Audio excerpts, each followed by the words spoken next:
Sampai kapan kita diam? Sampai kapan dunia ini bersih dari COVID? Sampai kapan kita di rumah saja? Apakah seumur hidup? 3 tahun lamanya kita melawan COVID, tapi tidak ada kemajuan.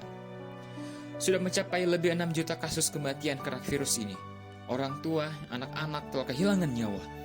Keluarga-keluarga menangis karena lapangan pekerjaan telah tutup. Krisis ekonomi negara menurun. Para medis lelah untuk berdiri paling depan. Kita terlalu bodoh melawan COVID. Sulitkah memakai masker? Sulitkah mencuci tangan? Sulitkah menjaga jarak? Sulitkah menjauhi kerumunan? Sulitkah membatasi mobilitas? Di mana 5M itu di diri kita? Sampai kapan kita menang? Mari kita lawan dan kita terapkan 5M itu di diri kita, agar bumi ini bersih dari COVID. Bersatu kita teguh, bercerai kita runtuh.